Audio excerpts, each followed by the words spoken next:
Welcome to the WRAL Daily Download. I'm Elizabeth Holmes. Our 5 on Your Side team has heard about shoppers getting overcharged on items that were supposed to be on sale. 5 on Your Side producer Pritchard Strong joins us now with more details. Pritchard, thanks for being here. Thank you. On average, how often are shoppers getting overcharged for things that are listed on sale? Maybe more than you think. A Consumer Reports investigation went to 26 Kroger-owned grocery stores, and they found that about 150 items were ringing up more expensive than they were listed for on the shelves. And that's everything from beef to salmon, coffee, juice, vegetables, cough medicine, dog food. So it really runs the gambit on all sorts of different products that you can get at the stores. And on average, for those items that were mispriced, shoppers were overcharged $1.70 per sales item, and that's about 18.4% more than the listed price on the shelf. Wow. And you mentioned Kroger. Is this happening a lot at chains like Kroger? Yeah, absolutely. So Kroger owns Harris Teeter. We used to have a lot of Krogers here in Raleigh. Now everything's Harris Teeter. But yeah, it's happening at different kinds of grocery chains and places like Dollar General, Family Dollar, Target, drugstores, gas stations. It kind of runs the gambit of the different type of store, whether it's chain or not, that you'll see these pricing errors at. Is this something that customers typically see? Is this something that they notice? Yeah, it's hard, right? Because it depends. If you're going to the store to pick up a couple of things and you're looking for something that's specifically on sale, you're going to know going back to the register if you're getting the wrong price, the right price, what.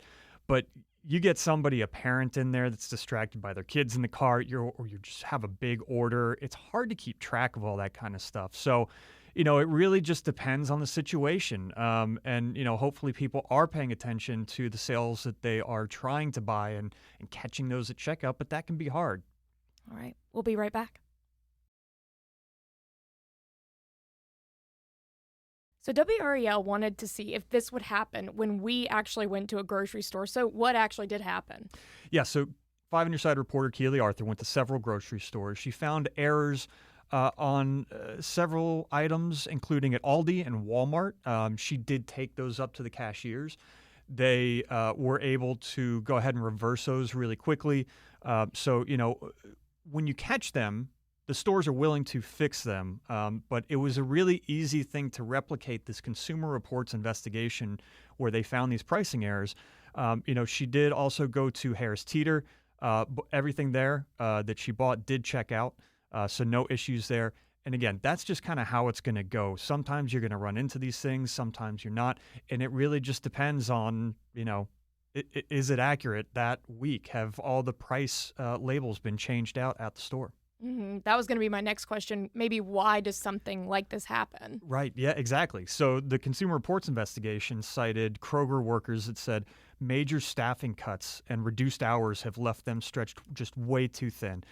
So it's just nearly impossible for them to keep up with changing all of these price tags. Some stores have as many as 15,000 discount tags hanging at any one time. So, if you're cutting back on hours and things like that, you've got workers that are already overburdened trying to keep up with everything.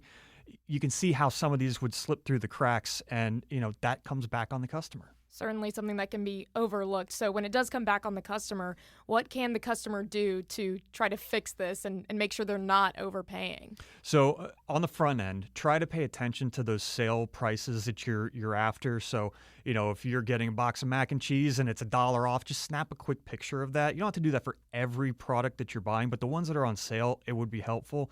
That way, if you get back to the register and something rings up wrong, you've got it right there, and you can challenge that.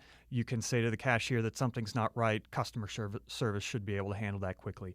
If it gets past that point, if it's something where, you look at your receipt later and you say, oh something's not right here, you can, report it to the Department of Agriculture. They actually go around and spot check stores. North Carolina Department of Agriculture does. So they're looking for these types of pricing mistakes, and they'll actually fine stores when they find enough of them and the stores aren't doing what they need to do to fix these problems.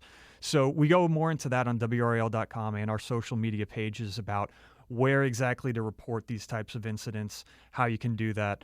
Again, just look for the story on WRAL.com. Great.